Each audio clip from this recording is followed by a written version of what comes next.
Mario's legs aren't what they used to be. It appears ever since Mario's health benefits have expired, his jump heights have become completely random. Sometimes his creaky knees get him only an inch off the ground, and other times he jumps so high it's considered a Mushroom Kingdom federal crime. However, with news that Princess Peach has been kidnapped yet again, Mario and his suspicious talking hat set off on another adventure. Sure, it started off as a normal day in the Cap Kingdom, but I quickly discovered that while Mario's small jumps would sometimes land me in an enemy, his higher jumps, well, we just come back out here.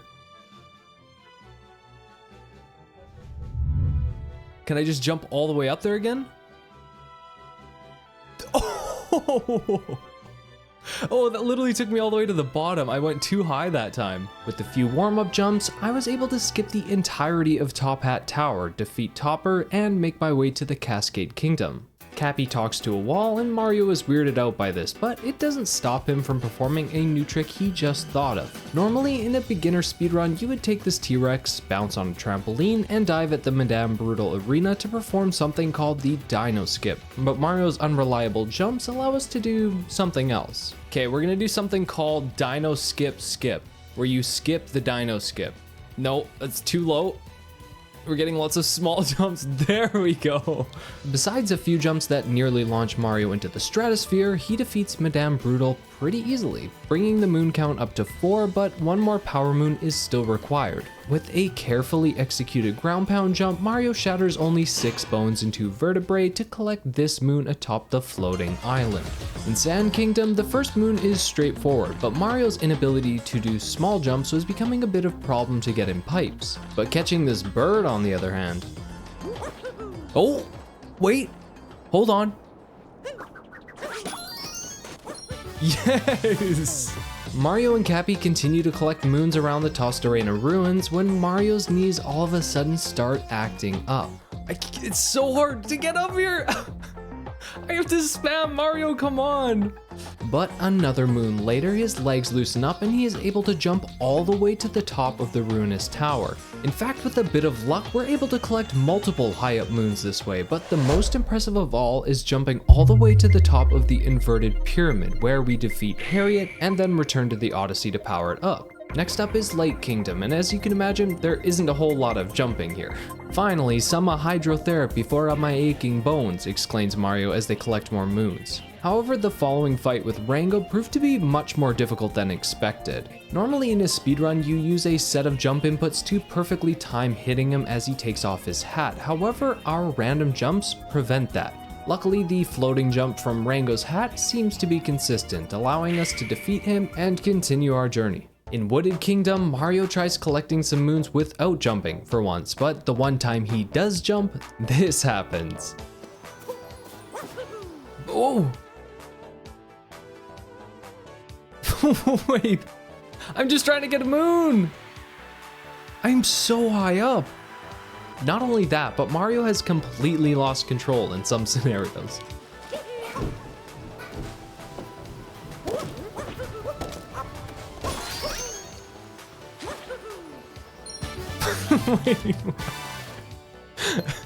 Doesn't even matter if you mess up because you can just jump to everything.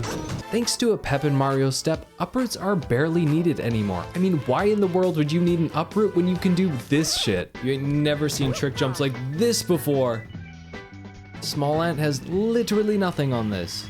However, Spewart proved to be a worthy adversary. Mario's 6 remaining unhealed fractures were seemingly holding him back, and all he could muster were measly half jumps. Again and again I failed, and finally, between a mix of jumps causing me to bubble back to the battlefield and jumps too small to do damage, I finally defeated this stupid rabbit. On the way to Metro Kingdom, we fight Bowser, who is as confused as Mario, as he actually thought Peach was single. When Mario gets back to the Odyssey to go meet up with Bowser and clear up the confusion, their ship suspiciously crash lands on an island surrounded by poison. With some lucky jumps, we can make our way to the top of the Lost Kingdom mountain. From here, we say glide on these nuts as we just jump to the next moon instead of flying. I forgot about this moon on top of the tree as well, so I did the exact same thing again to collect that one, and the remaining moons were obtained quickly after. And long jump here. Oh, what? He didn't jump, Mario! What are you doing? Well, most of the moons were obtained quickly after. Mario and Cappy finally make it to the Metro Kingdom, and despite the awkwardness between the two after seeing Bowser, Mario is feeling a lot more confident with his jumps. Just need a big long jump. There. This is so much easier. Look at the wall jump on this guy. Normally, you'd be really upset that that happened. For me, nah, I'm fine. I cleaned up Mecha Wiggler, but it was time for Day Metro, and the random jump heights actually made this a speedrunning dream. A massive jump lets us skip the wire entirely and grab our first moon. I started getting the moons to do festival, but a big jump had other plans, leading us to this sub area that we can conveniently skip entirely. Sure, sometimes the jumps are a little small, but Mario just keeps trying until... How am I missing the moon? All that's left is cars. After 2 business days, Mario finally reaches the ground again, we got the band back together, and could finally enjoy a festival in honor of his return from space. And it was wild. Can I just skip to the end of the festival? Is that an option? Do these have collision? Oh, this does. Never seen festival like this before. Come on, Mario. Another big jump. The biggest you've ever done. That is jumping up, superstar. I don't know where the camera is. But if that wasn't enough, a misplaced jump then took me through a series of wild events.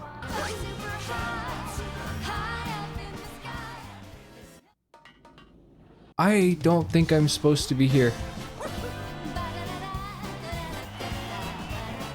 Wait, what?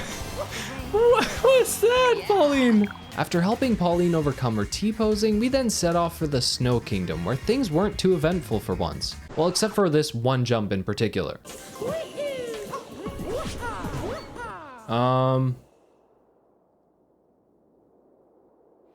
I'm just literally in the void.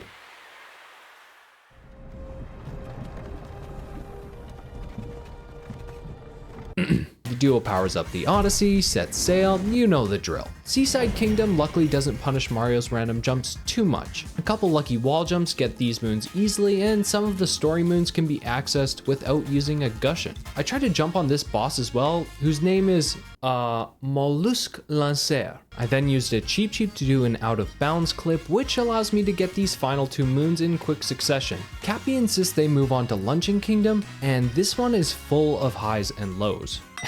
Literally. And it starts off really low, as Mario's geriatric knees give out at the worst possible time.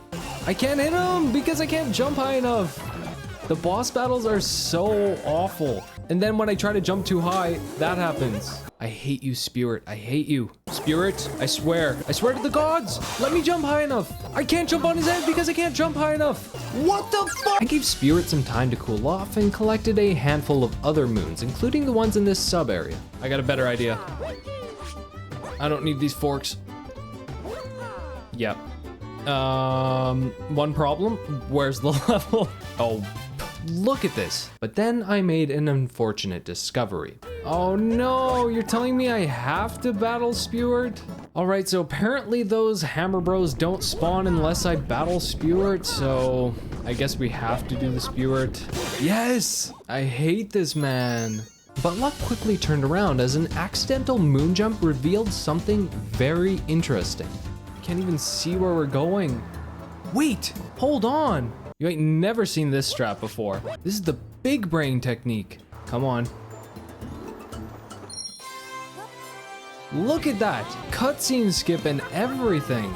That is amazing! Let's go! Cappy convinces Mario the next stop is some castle he's always wanted to see, and Mario reluctantly stops in. Turns out Cappy forgot to mention a dragon lives here, and Mario definitely had some troubles getting out alive. But Cappy wasn't unfazed. It was time for Bowser's Kingdom, and while some jumps helped a little too much, collecting moons was straightforward thanks to most of the platforming here requiring Pokios to scale walls. And then I got a brain blast and realized I could literally jump to skip the 2 shittiest bosses in this mod. Except, wait, he's not triggering?